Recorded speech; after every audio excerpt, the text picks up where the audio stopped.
ఆంధ్రప్రదేశ్కు అంతర్జాతీయ పెట్టుబడులను ఆకర్షించే లక్ష్యంతో రాష్ట్ర ఐటీ విద్యాశాఖ మంత్రి నారా లోకేష్ అమెరికా పర్యటనలో పలు ప్రముఖ సంస్థల ఉన్నతాధికారులతో సమావేశమయ్యారు.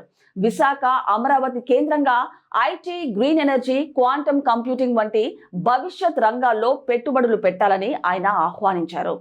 శాన్ ఫ్రాన్సిస్కోలో క్లౌడ్ సెక్యూరిటీ సంస్థ జెడ్స్కేలర్ CEO జే చౌదరి, ప్రముఖ క్లౌడ్ సేవల సంస్థ Salesforce executive vice president Ramesh రాగినేనితో లోకేష్ వేరువేరుగా భేటీ అయ్యారు. డేటా సిటీగా అభివృద్ధి చెందుతున్న విశాఖకు గూగుల్, రిలయన్స్ వంటి సంస్థలు వస్తున్నాయని, ఇక్కడ సైబర్ సెక్యూరిటీ కోసం R&D డెవలప్మెంట్ సెంటర్లను ఏర్పాటు చేయాలని జెడ్స్కేలర్ కోరారు. అలాగే విశాఖలో గ్లోబల్ క్యాపబిలిటీ సెంటర్ ఏర్పాటు చేయాలని సేల్ ఫోర్స్ ను ఆహ్వానించారు. రాజధాని అమరావతిలో రాబోతున్న క్వాంటమ్ వ్యాలీలో పరిశోధన విభాగాన్ని ఏర్పాటు చేయాలని రిగ్గెట్టి కంప్యూటింగ్ CTO డేవిడ్ రివాస్ ను లోకేష్ కోరారు.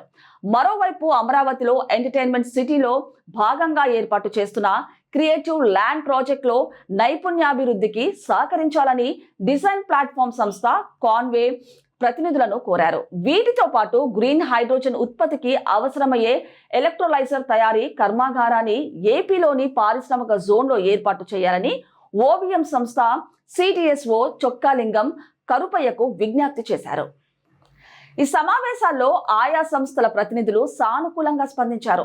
భారత్లో తమ కార్యకలాపాలను వివరిస్తూ ఏపీలో ప్రభుత్వ ప్రతిపాదనలను తమ యాజమాన్య బృందాలతో చర్చించి తగిన నిర్ణయం తీసుకుంటామని మంత్రికి తెలిపారు.